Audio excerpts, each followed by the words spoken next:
Hello, welcome to another episode of the AgNext Podcast. I'm Pedro Carvalho. And I'm Jenn Rieskamp. Today we have another very special guest. We'll be talking to Dr. Diego Manriquez. Diego is a dairy system specialist at AgNext here at Colorado State University. So Diego, let's get started with you giving us a little brief introduction, telling us where you're from, what do you do, and what do you do here at AgNext? Yeah, thanks guys for having me. Thank you, Pedro and JR. I am from Chile, from that very long country, a narrow country, very south in the world. I am a veterinarian. I got my DVM there in Chile 11 years ago. Then I worked a little bit for small animal practice, but I always was doing some reproduction in cattle, especially dairy cattle. And then I got a scholarship from my government to move to the U.S. Spent 6 years here in the U.S.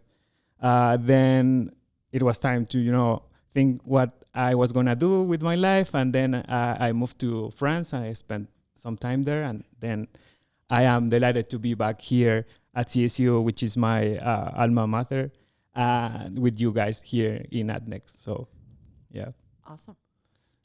That's pretty cool. So Diego, you just mentioned that you were a vet, right? And you grew up in Chile. Can you just tell us how was that decision? Why you went to vet school? Why you decided to work with animals? And just tell us a little bit about that and making that transition between small, large. How was that for you? Yeah, why you did that? Since I was kid, I always understanding how living beings work. So at the beginning, I want to be a paleontologist. So I was kind of crazy, digging the ground, like in my house. So my parents were getting mad all the time because I was just doing holes. And then I started looking if there was paleontology career in Chile, and it was not available. And then... Did you ever find anything interesting in the backyard? Yeah, actually. So kind of cool stones. And I like to think that it was kind of a piece of pottery from long ago. But yeah, that could be that kind really of reinforces the paleontology degree. Yeah. That's awesome. And then, I always liked dogs and my pets in general. And I started, when I was in high school, I started to train dogs. Oh, cool. Yeah. Mm-hmm. And then, in Chile, it's a bit different to the US. You have to do the decision when you are 18 years old and you go straight to vet school. And honestly, that was my only decision because it made a lot of sense on that time. Mm-hmm. So I just went there, but with the mind of working with small animals and pets. Mm-hmm. But then I started, moving forward in the career, and I discovered the livestock industry and how important that is. I started liking data. I got inspired by some professors. So I totally changed my mind to work in dairy.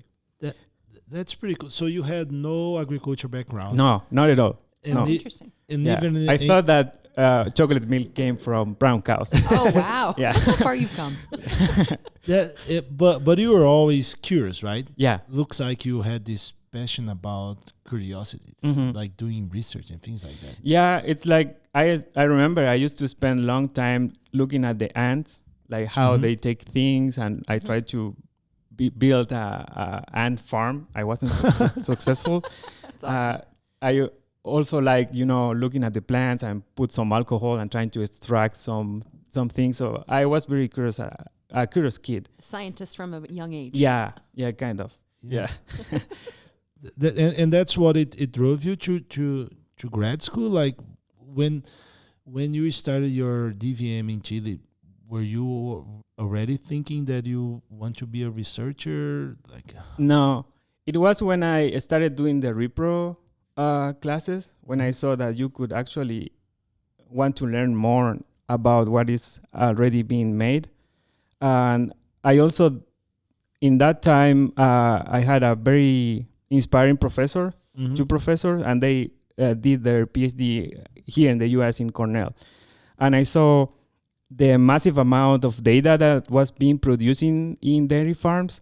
So I kind of started thinking, maybe this is what I want to do. This is what I want to explore. And then they started taking me out to the field, and I saw this is where I want to spend my life.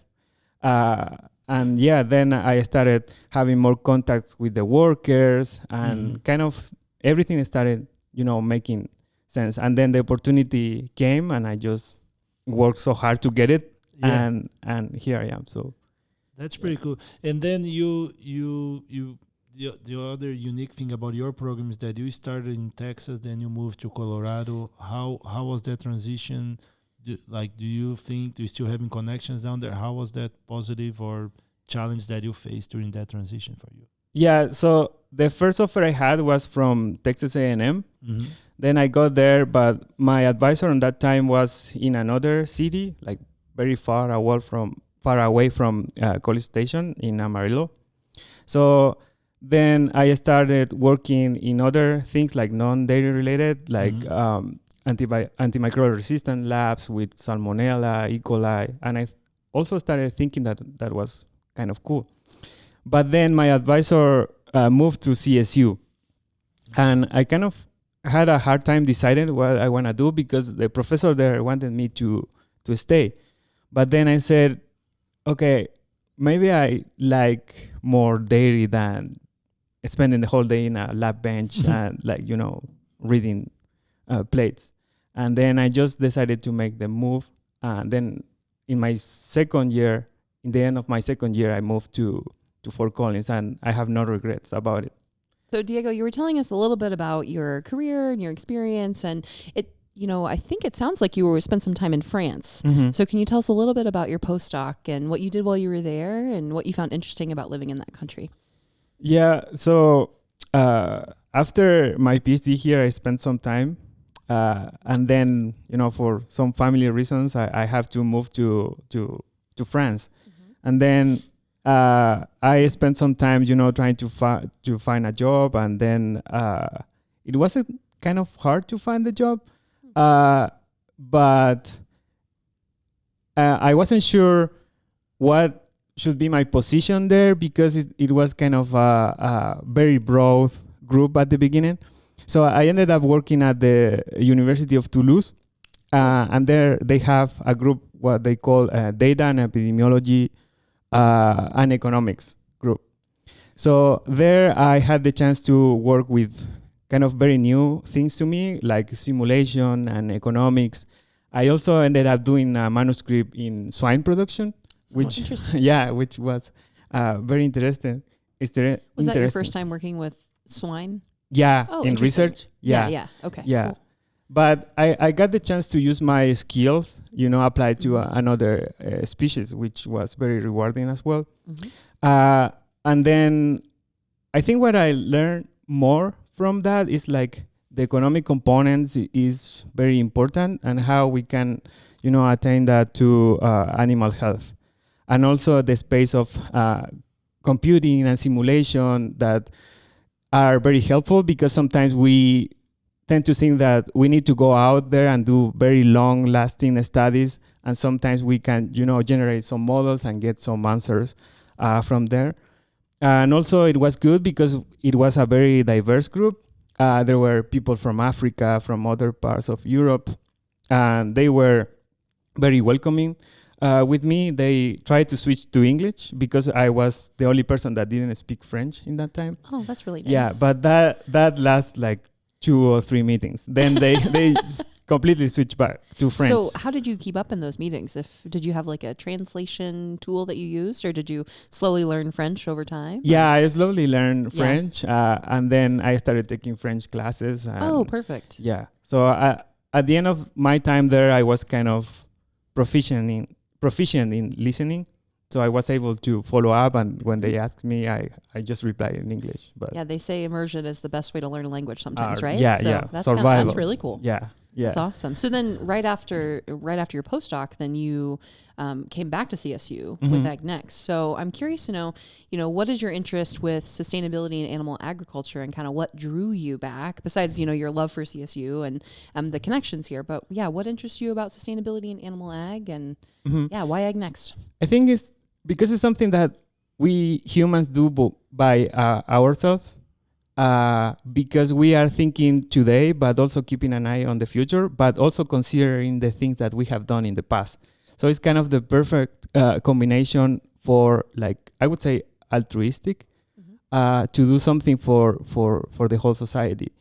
And then I thought it was kind of the great combination of scientists and people, and I always wanted to be relevant for others, even just doing small steps in my particular questions, in my particular endeavors, but at the end, I could have a greater impact on others. So that's why I am very excited to be working on the space of sustainability, because it touches many aspects of the society. It's not only about, in my case, producing milk.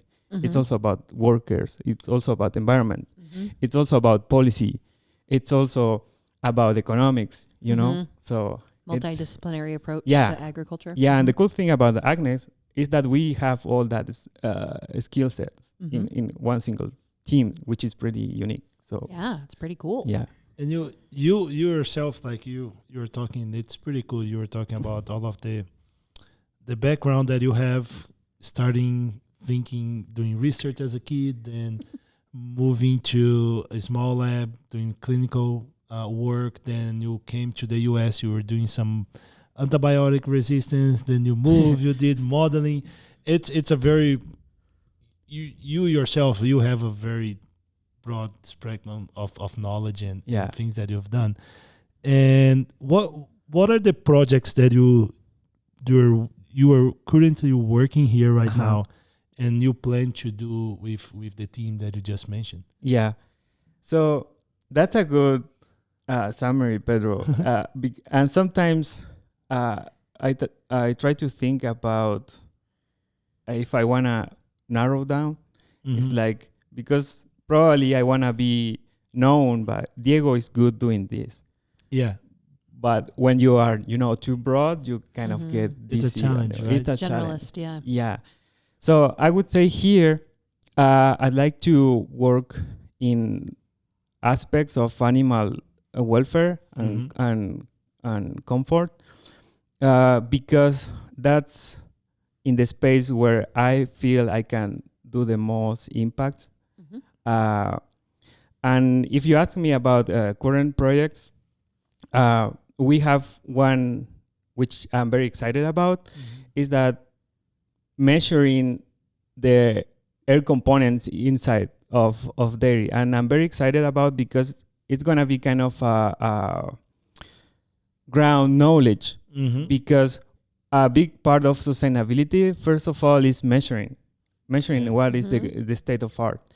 And that's going to be important, because we are measuring real-time air components, how that's affecting cows, but also workers. So that's going to be exciting. And from that, we expect to be able to develop some innovations to improve the things that we have to improve, maintain the things that we are doing good, and then kind of exploring where this technology could be applied. I'm also very interested about thermal stress in cattle of all ages. And I'm trying to combine what we do on the field, observing heat stress sign, with some other science that is available, for example, genomics and proteomics, because it's very interesting to me that you see a group of animals, they all behave the same. They are all responding the same, like panting, having the same stressors. But down the road, there are some animals that just perform better. Even though they are from the same breed. So that I would like to see what are the components that bring those animals to be more resilient or more tolerant to certain thermal conditions. So the why, right? The why. I'm curious to know more about the air quality. Is it in dairy barns primarily that you're looking at? Yes. Okay. So we are looking at dairy barns, but also at the milking parlors. Oh, milking parlor. Yeah. Okay, yeah, that makes sense. Yeah. So, because there is a lot of things going on in both the barn and the milking parlor. So we want to see what are the main potential exposures to animals and people, and see what we can do, and provide that informed decisions to farmers. Yeah. Yeah. That's great. I was just curious about which parts of the dairy you'd be looking at more specifically. So thanks for elaborating on that. Yeah. But like you said, you've done research from young age through the milking part of it, right? You also have done some heat stress research early in life of the in animal, right? early life. Yeah. So and if you think about you see yourself today, the research that you're just starting, you didn't mention, but when did you start with AgNext? Yeah, I forgot. Yeah. It's been 4 months, I believe. Yeah. Yes. And you're already running research and doing everything. Yeah. So when you look 5 years from now, what are the accomplishments that you want to have? Looking that's half a decade from that was a very from today. somber. Yeah. Well, I was thinking that's a good question. It's like that sometimes I should stop and think more about it. I would say being able to work with other people, learn from others. Of course, being able to be in different places, kind of move confidently in the spaces I want to move in my research, and also getting, my degree and everything. But I'm very proud that I'm still a very curious person. So that's a thing I would like to keep. But yeah, looking back in the time, it's been a lot of accomplishment, changes, and challenges that have made me the person that I am right now. That's good. And you feel that this space of animal well-being, I would say, animal welfare, heat stress is something that you want to keep pursuing? Yeah, because I like it because, I am a veterinarian. I did clinics where you care about individuals. But now that I work in the livestock aspect, population medicine is really important. I see. Yeah, it's about herd health at that point. Yeah, Yeah. But I think thermal stress still combines the two. You care for the individual animal, which is experiencing these conditions, but you need to do something thinking on the overall. So that's cool for me. Yeah. So, Diego, you spent some time in Colorado, right? So you did some of your schoolwork here. You did your PhD here, right? Yes. And then now you're coming back as a faculty member, or, a professor, researcher, getting organized to start some really cool projects, already working on some stuff. I'm curious if you can tell us a little bit about why Northern Colorado is really a great place for your work. I think it's because it's a place where agriculture is really important, and in very wide aspect. It's important because CSU is here. Because it's just, if you drive by east, you see the all kind of crops being produced, farms. It's kind of in there. So I think that's why it's a good place to be, and also CSU brings all the technology and the thinking capacity. So yeah, it's good because also we have a very diverse state, I would say, that motivates me, to keep learning from different people. I would say there is pretty much all kind of livestock industry here. So it's always interesting, going out and see some seminars, visiting other producers, people that do different things. So, yeah. And that's like you mentioned visiting producers, going to seminars. You talk a little bit about the diversity of the industry. I'm going to ask two quick things here. Like, can you just tell us some of the unique things that there is in the dairy industry in Colorado? Because I think there are some good things on the productivity side as well. And how is working with those dairy producers for you? Like, how is, like, do you go often to the farms? How is the interaction? Are they open to you? How is that for you? For me, it's been very rewarding. They have always been very welcoming. I think they care a lot about their cows. They try to be better every day. They also care a lot about their workers. They are always eager to do research, to collaborate with us. there is a good amount of technology out here. So it's not uncommon that you go to a dairy and you see everything you have been browsing online, like potential technologies like dairy precision, and they are there. They are already using it. And also it's pretty unique that there is good diversity in herd size as well. That's pretty unique, and there is a diversity in the people that works there. So to me, it was very revealing, I would say, when I was living in one of these dairy. I speak Spanish, it's my first language, so I didn't have kind of problem to work in the dairy with the workers, organized. And then there were like a group of 5 or 6 people talking a language that I didn't get anything. And they looked like me, from someone from South America. And then I approached to a guy that I knew he spoke Spanish.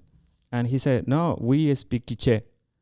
Quiche is a dialect in Guatemala, I believe. And out of those 6 people, 3 didn't even speak Spanish.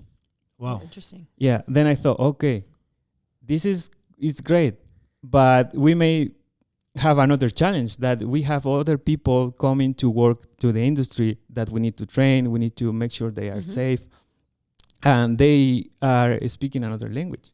So there, I started thinking, this is something we need to care about and do more research.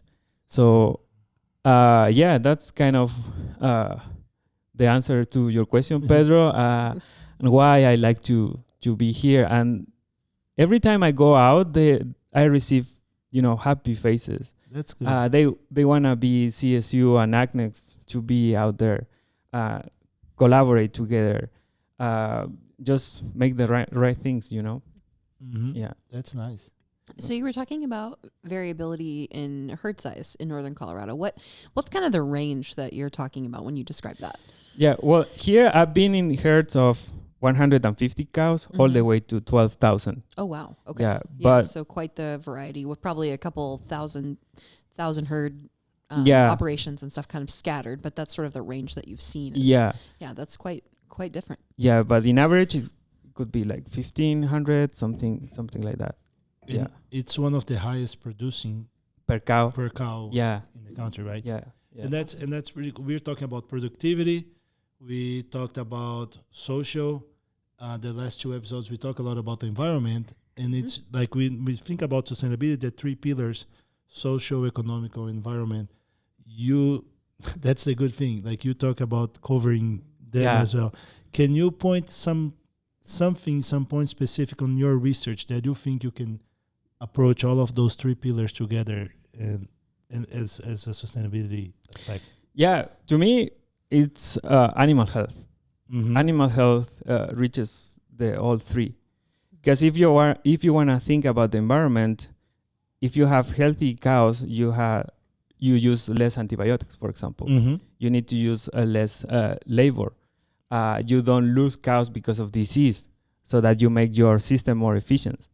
You don't, for example, if now you want to move to the social aspect of sustainability, if you have healthy cows, they are in a better welfare standard. So the society see what we are doing and appreciate that.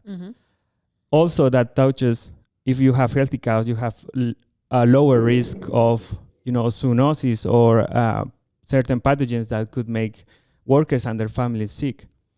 Economics, of course, you need healthy cows in order to be productive.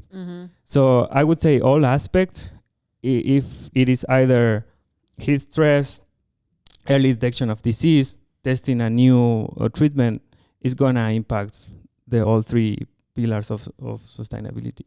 That's awesome. Makes sense. And I think now we're going to we've covered a lot of research and we've talked a lot about your career. So I'm curious if we can talk a little bit about life questions. Let's get to know a little bit more about you. So I'm curious, can you talk about kind of that transition from being a small animal vet, to working now with more large animals? What's that been like? How's that proven to be really successful in that transition, having that background experience? Yeah, I would say because when I went out of vet school or when I graduated, I didn't have kind of a choice because in Chile it was kind of hard to get a job. So I kind of like to work in small animals. I like the interaction with the clients, you know, because I was in a very small town, so people was like very nice because their animals are very important to them. And I think that allowed me to develop the medical part of being a doctor.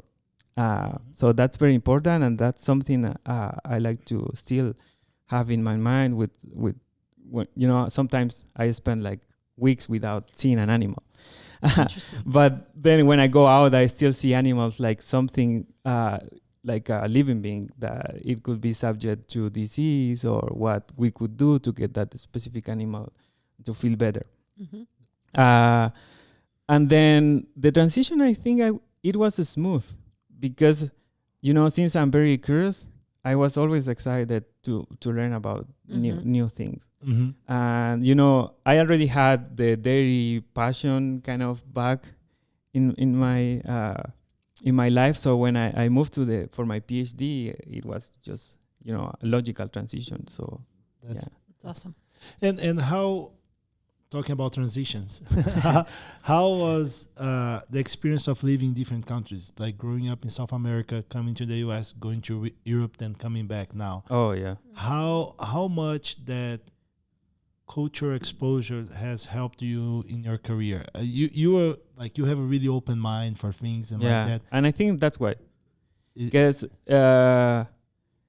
you know, now I can see like learning experience, but at the beginning you have hard challenges, and those I always used to say, it's like you are a fish happy in a fish tank, and somebody takes you and put you in the sea. I felt like that when I came to the US, because I still struggle with the English, but back then it was worse. You know, I was afraid of anyone coming to ask me anything. It's like in the grocery store, they always ask you, "Oh, how was your weekend?" I was, "No." You know. How old are you? Yes. Yeah. It's like, yeah. And then, I experienced that cultural shock. It's like how, because people see life in different ways depending on the culture. But then that diversity kind of, I try to incorporate it in my life. That I started thinking that trying to be in other people's shoes, it really helped me. I mean, it was so cool to me having friends from India, from Nepal, from Brazil, you know. And in Chile, I was not exposed to that. And then I was kind of recovering of the cultural shock. And then I moved again, you know. And in Europe, you know, it's totally different, a new language, and again that challenge. But you know, challenges is just to train you for your life. That's nice. Nice, and you have a lot of experience jumping in places where you don't necessarily know the language, and joining teams where you're not necessarily all speaking the same language, and you've been incredibly resilient and successful in navigating that. And I think that's a really cool skill. You can put that in your pocket for sure. Okay. A bunch. Yeah, exactly. So it sounds like you've got some exciting stuff coming up here at AgNext. Sounds like tomorrow you've got a really cool event, and then also an on-farm event as well. Can you tell us a little bit about that? Yeah. So that's the cool thing about AgNext. We have amazing communication teams, and you know, big part of my position here is to be an extension and outreach. So tomorrow we have a very good scientist coming to give a talk to producers here at CSU, and there Dr. Alejandro Latorre is going to talk about how milk equipment management affects the bacterial load in milk, which is something really important for them because there are very small things that sometimes you could easily fix, but sometimes are not seen. So it's going to be a very educational, a lot of pictures. We have some producers already signed up for that. So we are excited not only to talk to them, but also listen from them. Yeah, it's great. It's like what do they think about AgNext, the research we are doing? How are you appreciating that we are bringing someone from another country to provide their experience? Mm-hmm. Because in Chile there is another producing system, but could overlap. Maybe they get different view, new ideas. And if there's two systems, you can always look at those and say, okay, there's something that's working in this one. What if we tweak something on this other one? Or, that's the beauty of that, I think. Yeah, it's really cool because sometimes you feel like you are doing like hard science, but you are not taking the time to go to your audience. So these events kind of leverage that. Yeah. And so one of them, it sounds like you're actually going to a farm, right? You're going to a dairy. Yeah. So, and that's going to be in Spanish training. Cool. So that's awesome. it's going to be for milkers. Okay. And we are approaching that in a way that, like, we are not saying you should not do this and that, and you should do this. It's just going to be a conversation. Yeah, sharing. That's great. Yeah, that's nice. Yeah, professional development kind of experience. Yeah, that's great. And one of the cool things is the person who is coming to give the training is your former professor. Yeah. What? Yeah. Okay, just left that detail out. Yeah. That's awesome. Yeah, and you mentioned that you graduated 11 years ago, right? And the next question is like you graduated 12 years ago. Wow. This person was your professor 12 years ago. Yeah. The next question is the question that we always like to ask. What is something that you know today that you wish you knew 12 years ago? We usually ask 10 years ago, but when you're graduating, what is something that you know that you would tell the young Diego coming fresh out from school that you know today? Wow. You do hard questions, Pedro. It's like, we need some coffee here. Oh, wow. I would say just being patient. That if you keep doing something, everything you do like in a way that you are thinking in yourself to develop yourself, the opportunities are gonna show up. Because the good things come to people that do right things. So when I was young, I saw myself hopeless, not knowing what I was gonna do. And then now talking to my professor, because she's already here, and she told me, no, I knew it. I knew you would be here. But back then I didn't trust myself. So if I could go back to the past, I would say, okay, Diego, be patient. And trust. Yeah. So, and sometimes I try to say that to myself when I'm, writing a grant or like freaking out because I'm not doing what I want. Yeah. But it's hard to move out on back of that part. Yeah. I agree. Yeah, and she was your mentor back then. Yeah, one of those professors I talked about earlier, one of them was her. How important was mentorship in your career? Oh, very, very important. And how do you seek for them? Like they came natural? Were you looking for something specifically? No, I wasn't looking for anything. I think it was that curiosity because I was always the student, raising the hand, like eager for opportunities for internship, and they maybe saw some potential on me, and that's why. And then when I was leaving the country, they gave me the carry-on bags, and I still have those carry-on bags with me, and I take them everywhere.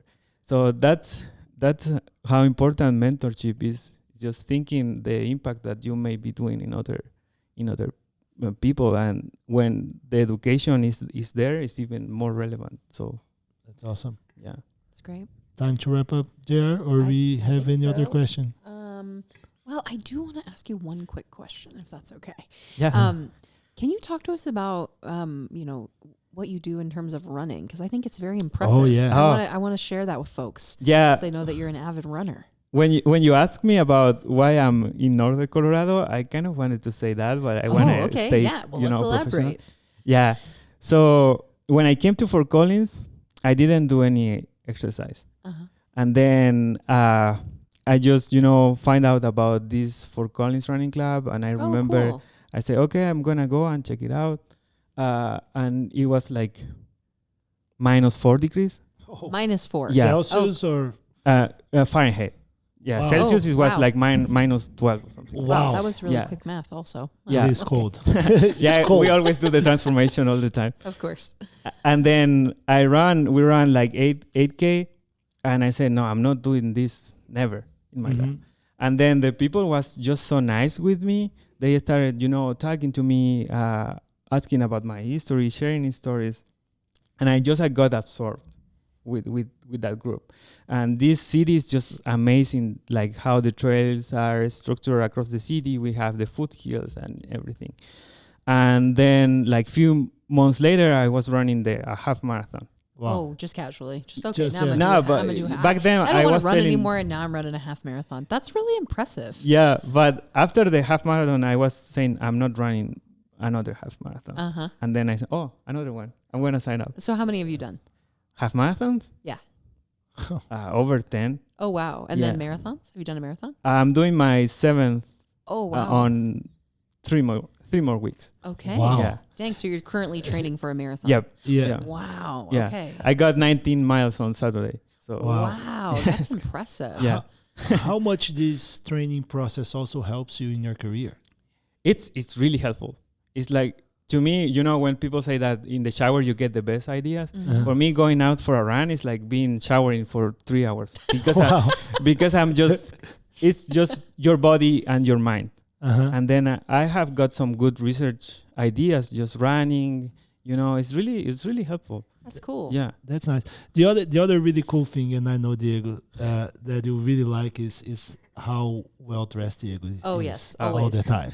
He make us feel miserable. when we no, go to- it's not. Now, I know he's That's actually not the dressed point. down today, Yeah. which is surprising because usually I- you're all decked out. You've got a blazer and a bow tie typically I and a thought- pocket square. We were gonna talk about heat stress, and I was gonna be with the vest and with the ties. You're afraid you're gonna get too hot. but we've had nice conversation about this, and you mentioned why you like that. Can you just, like, as a curiosity, like, share with people, if you want to, Yeah.